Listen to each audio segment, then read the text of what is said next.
it's Disney Girl, and today I'm going to be doing my predictions for the Descendants. So we're going to be talking about what it would be like if Disney Magic Kingdoms decided to add the Descendants characters into the game. I really do hope they do at some point. I did actually think that they were going to add them at the beginning of August, just with the release of the Descendants 3 movie. It just seemed like a really perfect time, but they have decided to celebrate Shark Week, and they are going to be adding Finding Nemo / Dory into the kingdom next.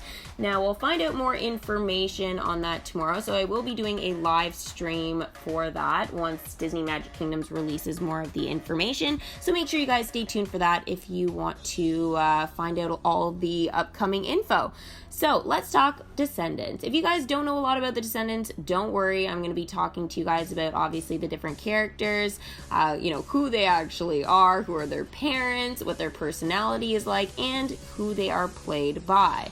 So first things first though, if Disney Magic Kingdoms was going to add this as a collection as either limited time content or permanent content, we would need, obviously, a stained glass, and those would be released as puzzle pieces, as clues. So I do think that the image on the left would be a really, really perfect stained glass that they could have in the background of our storybook. We can see Mal and Ben there, so I do think that would be obviously the best one. Now, if they didn't want to add any characters in the back, they usually do, but sometimes they don't, they could just add maybe the logo, and that logo you can see on the right, it says Long Live Evil. They could make that into a stained glass, and I think that would actually be kind of cool. So it just sort of depends on what they go with, whether they would actually go with more of a Descendants 2 look, or whether they're going to be just sticking with Descendants 1, or maybe even they're going to be incorporating Descendants 1, 2, and 3 by the time they decide to add that to the kingdom.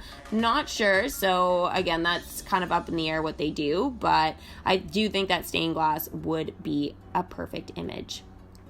So as you guys know, limited time events include 7 characters. 2 of them are premium. We'll also be getting some attractions, concessions, decorations, and all of that fun stuff. But we'll mostly be talking about the characters and attractions in this video. So first I will introduce you to the 4 main characters who are the kids of villains. So Evie, Mal, Carlos, and Jay. Now, if they were going to add this as a limited time event, guys, my name for it would be Descendants Wicked World. I think that would be totally perfect because the TV show was called Wicked World, and that is where I'm getting a lot of my images from today, is the animated Descendants TV show. So let's look at the first one, my personal favorite, Evie. Evie is the daughter of the evil queen. She is sweet, has a very big heart, and if you want a makeover or maybe a new gown made, she is the girl that you are going to want to go see. She is played by Sophia Carson in the TV show and in the Descendants movies. Next, we have Mal, who is the daughter of Maleficent. Dun dun dun. Yes, she is supposed to be the most evil of the villain kids. However, she's not. She's actually gone good, but she still likes to wear leather and have purple hair. Now, Mal did turn good more when she met Ben, who is a character I'm going to be introducing you to a little bit later. Her and Ben became boyfriend-girlfriend, and she decided that she wanted to be good and not follow in her mother's footsteps. If you do want any spray paint art on your locker, she's the girl that you're going to want to go to because she is very, very creative. She is played by Dove Cameron. So the first boy I'm going to introduce you to is Jay. Jay is the son of Jafar. He's a real tough guy, but a real team leader. He is played by Bobo Stewart. Next, we have Carlos. Now, Carlos is the son of Cruella de Vil. At first, he is absolutely petrified of dogs, but finds a new best friend in Dude. Dude is the campus mutt and is absolutely adorable, but he does learn how to talk, so he does tell Carlos at some point to scratch his butt. Yep. So Carlos had definitely an interesting relationship with Dude. Carlos was played by Cameron Boyce, who unexpectedly passed away in 2019. And this might have been one of the reasons that Disney Magic Kingdoms decided not to add this collection into the game just yet. So those are the 4 main characters. They are all the VK kids. Yes, VK means villain kids. That is something that they are introducing us to in the Descendants 3 movie. So you guys are going to need to remember that. VK means villain kids. Feels good to be bad. Yes, for all of them. And that leaves us with those characters being permanent content. Now, if we did want to add it as a limited time event into the game, then we need 3 more characters. And I think those were a pretty easy pick for me for the most part. Now, this is more going off of, though, the TV show because it is animated already. And I do think it would be sort of a great addition, a bit more of a positive addition into the kingdom for sure. So after the 4 VK kids, the next character I think they will add is Ben, who is better known as King Ben. He became king in the first Descendants movie, and he is the son of Belle and Beast, which is actually pretty amazing. He is pretty sweet and is absolutely in love with Mal. He is played by Mitchell Hope. So the next character is a little bit of a mystery. We do know that she is a little bit dramatic and very, very confident in herself. And that would be Audrey. Now, Princess Audrey is the daughter of Aurora and Prince Philip. Now, she is good, except in Descendants 3, apparently she is turning evil. So this is actually going to make the movie extremely interesting. It's a total plot twist. She wasn't in Descendants 2, but she was featured in Descendants 1. They kind of just made her in Descendants 2 as she just went away for a while, I guess, to kind of get away from the craziness of Oridon Prep. But I don't know, she's coming back, I guess, as pretty evil. Her new boyfriend is Chad. She used to be the girlfriend of Ben until, well, he was stolen by Mal. Audrey is played by Sarah Jeffrey. Now, I do have to say, if they are going to have a villain in this as a limited time event, I would say that I think it's going to end up being Audrey. It wouldn't be Mal, Evie, Carlos, Jay, or Ben. We're looking at Audrey. In the TV show, though, Audrey is not evil. She definitely has a little bit of attitude, but never went as far as evil. So again, it sort of depends on which route they are going to go in the event. Now, if they are going to sort of stay with more of the TV show route, then I would say the next character they are going to add is Freddy. Now, if you guys haven't seen the TV show, you may not be familiar with this character. Freddy is the daughter of Dr. Facilier. Yes, she does come to Oridon Prep in the TV show and is voiced by China McClain. Now, China McClain also plays Uma in the Descendants 2 and 3 movie, so that is going to be pretty interesting. So really, that is going to be the other possible character I think they will add would be Uma, who is the daughter of Ursula. Now, she's a bit fiery, she knows what she wants, and she is determined to get it. She is not willing to live in her mother's shadows, that is for sure. So we'll see how she turns out in the Descendants 3 movie, but she is definitely the villain in the Descendants 2. So anyways, Freddy if they're going to stick with the TV show, and Uma if they decide to go with the movies. Now, if they decide to go with the movies, I would say then Audrey probably isn't going to be considered evil, but again, it depends on which movie they sort of base the event around, but we are probably only going to get the one villain. Now, there are 2 other possible characters that I do think would be amazing, and it is a tough decision which one they would add as the final character. It would either be Lonnie or Jane. So Lonnie and Jane are in the TV show and in the movies, so again, it is a bit of a tough decision there, but I would have to say Jane, I think, would take priority, who is the daughter of the fairy godmother. Now, if they do decide to add Lonnie as well, Lonnie is the daughter of Mulan, so I think she would definitely be a lot of fun as well. So I think, again, it just sort of depends on which direction they go and how many characters they add, depending on whether it is permanent content or a limited time event. So those are all the Descendants characters, though, that I do think would be amazing, obviously, in the kingdom. Now, there is one final one that I have been asked to talk about. I don't think she will be added, but it does depend on her role, I suppose, in Descendants 3, and that would be Drizzy, who is the daughter of Drizella. Yeah, if you guys are like, what, really? She is pretty amazing. I do love her look and everything. I do not have any image of her being a possible cartoon, sort of same with Uma.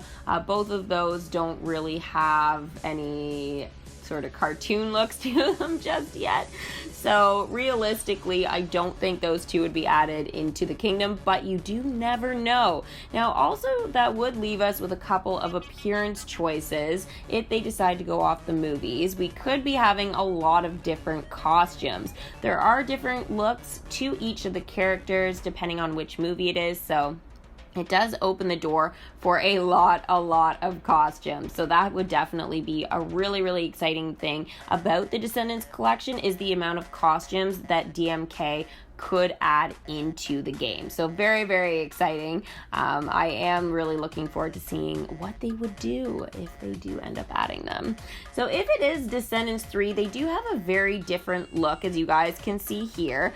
They have grown up quite a bit. Now, obviously, that is just with time, but they did still stick with their VK looks. So I am really excited to see, obviously, all of the fashion choices, all of the new hairstyles and colors and everything. It is going to be pretty amazing. I think Jay's the only one that hasn't undergone really much change with his hairdo. I think everybody else has changed quite a bit. Now, I do want to talk to you guys really quickly a little about a way that you guys can find out sort of about the Descendants movies without actually watching the movies. You can kind of get a little bit of a recap, sort of get caught up with everything. I'm going to sort of steer you guys in the direction of Audrey's Royal Return. It is on YouTube. It is a Descendants short story. So a lot of us were actually very interested in this just because we were wondering what happened to Audrey in Descendants 2, besides she literally just went away for a little like vacation to get away from all the craziness, and obviously Mal taking over her boyfriend. So she is in this little short story. She kind of recaps everything that has happened sort of in Auradon Prep, with obviously with her own little spin on it, but I would recommend you guys watch that. I think it's about 7 to 10 minutes long, so it's not very long, and you guys can sort of get caught up sort of where everything's at and get a better idea of the direction of the Descendants 3 movie. Now, Audrey does have many different appearances. She was a brunette, she's a blonde, she's got pink hair. I have no idea what look they will give her in the kingdom, unless, you know, we're kind of sticking with the TV show, then we already know sort of exactly what she will look like. But again, it does open the door for a lot of cool costumes, so I would be really excited about that. So next, attractions. So the first one we're going to be talking about, which seems the most obvious, is Auradon Prep. Now, the look of it could be very different. They could just have a classroom. They could more do sort of the outside front of Auradon Prep. I think that seems most likely, but if they did want to go a little bit more modern, they could sort of go with the back, go with the more of the, you know, athletic sort of theme of it, go with kind of the tourney sort of look. This is where everybody kind of hangs out before they play tourney. So I think this would be kind of a cool look if they want to give it a little bit of a modern look, but I do think the initial like front of the castle obviously would be the best. Well, I guess I shouldn't say castle, it's a school, but it is a castle. So the next attraction I think they would add is the Museum of Cultural History. Now, you guys are probably like, what? Why? In Descendants 1, they actually want to try and get Fairy Godmother's wand. Now, the way they managed to go about and get that, and by they I mean Mal, Evie, Jay, and Carlos, kind of before they decide they're going to be good, they break into the Museum of Cultural History, and there you can find all kinds of amazing magical items. So, for example, the magic spinning wheel, there's Fairy Godmother's wand, there's Beauty and the Beast rose, there's all kinds of stuff there. And that museum is in the TV show and in Descendants 1. So this is why I decided to definitely choose this one as being one of the attractions, just because it is featured in both. So I do feel like it would be a really, really neat attraction for sure. The next one I would probably add is going to be the Isle of the Lost. Now, this attraction is going to be kind of unique, and I do think all the villains could visit it if they decide to kind of incorporate, you know, all the characters that are already in our kingdom. It could be quite the neat attraction if they wanted to sort of allow that as an incorporation there. I feel like they could do a lot of stuff with it. Now, this image doesn't look the best, but that's kind of the outside look of it. And they could have the magical bridge too from the Isle of the Lost to Ordon Prep. Maybe they can have something where if you put both attractions beside each other or something like that, then you can have a quest or something with the magical bridge. I don't know, but I feel like they could definitely do something really unique and different with that if they wanted to kind of, you know, make the Descendants a little bit more fun and different in the kingdom. So yes, guys, that is all of the characters and attractions that I think they would add for the Descendants. If you have anything you guys would like to add for that, you can go ahead and put them in the comments below. Now, again, this is sort of fun at the moment, but you never know if they are going to add it into the game at some point. Now, in terms of concession stands, I think it would be pretty easy. I feel like, you know, realistically, there's so many different ways they can go. They can have, I know they already have like a poison apple stand and stuff like that, but maybe they'll sort of incorporate like another apple stand. Maybe they'll have, you know, more of a jewelry stand to sort of represent Evie's sort of design and stuff like that. They can also add a whole bunch of different crowns and jewels and all different kinds of things that way. They can even maybe add a leather jacket in there. That would be pretty cool. Maybe they could have it for Carlos or for Jay, just as something a little bit different. If they decide to add maybe one for the girls, maybe it'll have like Long Live Evil on the back. So yeah, I think there's like a lot of different things they could do. They could do a popsicle and have, again, like the little symbol of the Long Live Evil on it. So again, lots of different ideas that they could do in the kingdom. Now, in terms of bundles, that is going to be a little bit interesting what they would do for that in terms of the premium characters and stuff like that. But I do feel that maybe it would end up being Evie and Audrey that could end up being the two premiums. But if they decide to make Audrey more of the villain, then I think maybe they'll add one of the boys. So maybe they'll add Carlos and Evie as the two characters that would be premium. So I think it could go either way, just depending on what direction they go with the event. Now, in terms of the parade float, that one I find a little bit hard personally, but I do feel maybe that it needs to be sort of what they did in Descendants 1 on the way to the coronation. It was more of a horse and carriage type of thing, so maybe they could do something fun with that, or do more of like a different kind of look and have it more as, the pirate ship or something like that, or just a ship in general, with a lot of dancing people on it, because they always have a big sort of dancing, like, musical at the very end of the movie. And the last one in Descendants 2 they actually did was on a ship, so they could totally add a ship there and either have the dancing and singing, sort of some characters sort of spinning around and stuff like that. Might be kind of fun if they did something cool like that. Now, in terms of a secondary storyline, I really don't know what they would do for that at the moment. I think they need to add something like keep it pretty modern, so keep with maybe one of the newer movies that are out, so maybe more something like Wreck-It Ralph. Yeah, so something that really wouldn't affect the event too much, because again, they are the kids of all of our Disney characters. We would have to be a little bit careful about who they would sort of have as a secondary sort of storyline going on. So I think maybe Wreck-It Ralph would be a pretty good choice. I can't think of really any other ones. Maybe Big Hero 6, just again to kind of keep it very different. So that is everything, guys, for my Descendants prediction video. Hopefully you guys have enjoyed it. It was definitely a lot of fun to do. If you guys did enjoy the video, make sure you guys give it a big Mickey thumbs up. Subscribe to the channel if you guys are new and want to stay up to date on what is going on in Disney's Magic Kingdoms game. So thanks guys for watching, and I will see you guys tomorrow for the live stream. Bye!